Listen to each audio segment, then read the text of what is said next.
ગુજરાતમાં વાવની સીટ ઉપર ભાજપના સ્વરૂપજીનો 1300 મતથી વિજય થયો છે।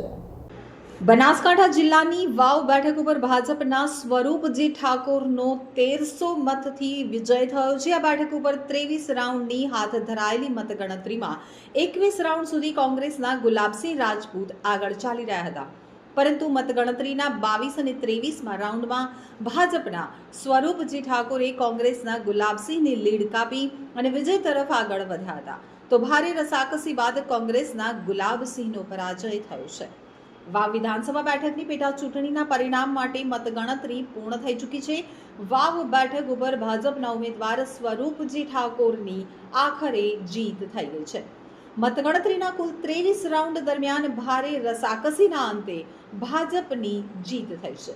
ભાજપના સ્વરૂપજીની 1300 મતે જીત થઈ છે, તો મતગણતરીના 14 રાઉન્ડ સુધી કોંગ્રેસના ઉમેદવાર ગુલાબસિંહ રાજપૂતની લીડ જોવા મળી હતી, પરંતુ તે પછીના રાઉન્ડમાં ભાજપ લીડ કાપતું જોવા મળ્યું હતું। ત્યારબાદ 22મા રાઉન્ડના અંતે ભાજપના ઉમેદવાર આગળ નીકળી ગયા હતા અને છેલ્લે 23મા રાઉન્ડના અંતે ભાજપના ઉમેદવારની જીત થઈ છે। તો વાવ બેઠક લાંબા સમય બાદ ભાજપે કબજે કરી લીધી છે। વાવ વિધાનસભા બેઠક ઉપર કમળ ખીલ્યું છે અને ગુલાબ કરમાયું છે। કોંગ્રેસ છેલ્લે સુધી લીડમાં રહ્યું હતું, પરંતુ ભાજપે જીતનો વ્યક્ત કરેલો આશાવાદ સત્ય સાબિત કરી બતાવ્યું છે।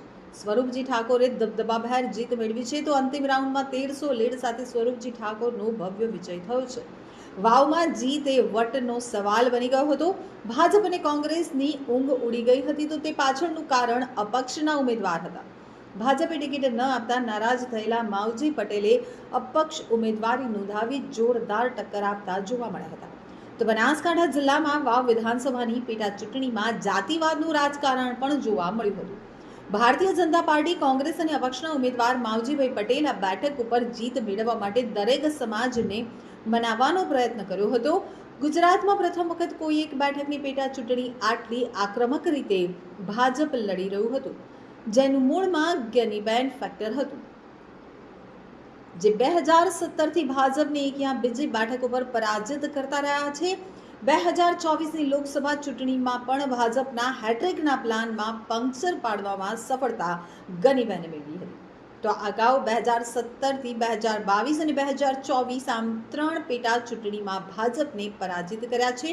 વાસ્તવમાં ભાજપ પાસે બનાસ જિલ્લામાં કોઈ એવો ચહેરો નથી કે જે ગનીબેનનો મુકાબલો કરી શકે, અને સ્વરૂપજી ઠાકોરે અગાઉ 2022માં જ જ્ઞાનીબેનને આ બેઠક ઉપરથી હરાવ્યા હતા અને ભાજપે ફરી તેને ટિકિટ આપી, પરંતુ જ્ઞાનીબેનની રાજકીય તાકાત પણ દાવ ઉપર લાગી હતી। લોકો ખૂબ ધારા આપ્યો છે, અમે સ્વીકારીએ છીએ જનાદેશને। જે પણ અમારી ખામીઓ રહી છે એનું સમીક્ષા કરશું અને આવનારા સમયમાં એ દૂર થાય અને ફરીથી વિધાનસભાની અંદર 16 રાઉન્ડ બાદ આ બાબર જે છે તેમાં આ પ્રકારની અસર જે છે તે જોવા મળી છે। બાબરે માં સમર્થન ના મળ્યું, આ બધા આપ્યું છે, લોકોએ ખૂબ સાથ સહકાર આપ્યો છે। વિપક્ષમાં હતા, તંત્ર એમની જોડે હતું, છતાં 1500 જેટલા નજીક વોટનું જ માર્જિન રહ્યું છે, એટલે એમાં બાબરે સાથ આપ્યો, વાવ સોઈગામે ઘણો સાથ આપ્યો છે। બધાનો આભાર માનું છું આપના માધ્યમથી, વાવ સોઈગામ બાબરની જનતાનો આભાર।